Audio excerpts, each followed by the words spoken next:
काळा घोडा.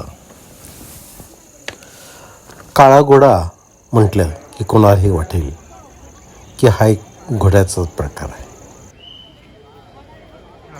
होय, नेपोलियनचा घोडा, छत्रपती शिवाजी महाराजांचा घोडा किंवा घोडी, महाराणा प्रताप यांचा घोडा, काय ज्ञान काय आठवेल.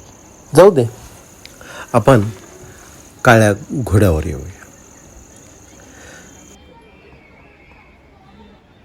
काळा घोडा हा एक दक्षिण मुंबईतील छोटासा चंद्रकोरीसारखा भूभाग, अगदी सांगतो मुंबईच्या हृदयात वसलेला. बाजूला जहांगीर आर्ट गॅलरी, शेजारीच मॉडर्न आर्ट गॅलरी आणि छत्रपती शिवाजी महाराज वस्तू संग्रहालय. शिवाय थोड्याशा पलीकडे अगदी ताजमहल हॉटेल किंवा गेटवे ऑफ इंडिया आहेच ना. तर मंडळी, हा काळा घोडा एवढूसा असून सुद्धा अगदी जगप्रसिद्ध आहे बरं का. याचं कारण प्रत्येक फेब्रुवारी महिन्यात असणारा काळा घोडा आर्ट फेस्टिवल.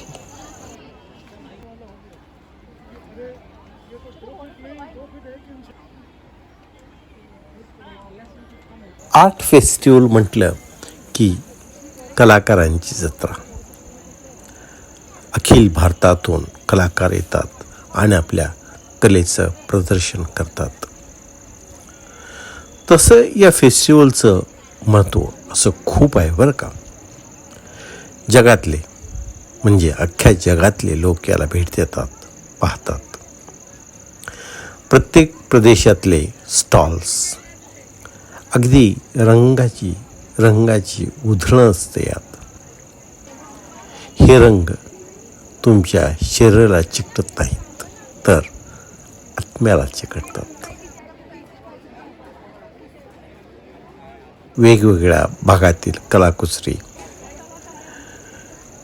चित्रांचे नमुने, प्रत्यक्ष कलाकार, त्यांच्या कुंचल्यावरचे कधीही न फिके होणारे रंग, सगळं अगदी भरभरून असतं.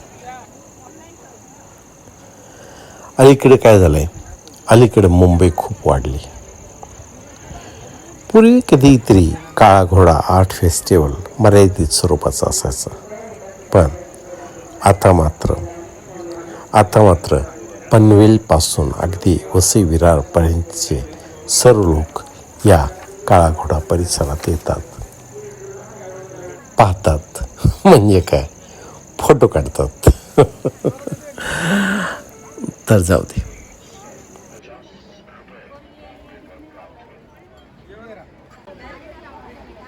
विडी तरुण कलाकार मंडळी बाजूच्या कट्ट्यावर बसलेली असते. कधी मित्रमैत्रिणींच्या डोळ्यात डोळे घालून आपल्या भविष्याचा वेध घेत असते. अगदी ग्रामीण भाषेत सांगायचं तर ही म्हणजे मुंबईतील जत्रा, फक्त कलाकारांची, त्यांच्या कलेची, त्यांच्या सर्जनशीलतेची. भविष्याचा वेध घेत ती कलाकार मंडळी काहीतरी चितारतात, काहीतरी रंगवतात. पांढऱ्या कॅनव्हासवर अगदी रंगछटा विखुरतात. थोडक्यात त्यांचे डोळे भविष्याचा वेध घेत असतात आणि आपण मात्र वर्तमान आणि भविष्य याचा विचार न करता एखादा स्टाईलिश फोटो घेतो आणि मोकळे होतो. खरं तर काळा घोडा फेस्टिवलला भेट देणं ही एक अपूर्वाईच असते. नक्की भेट द्या बरं का. पण मित्र, पुढच्या फेब्रुवारीपर्यंत तुम्हाला वाट बघावी लागेल.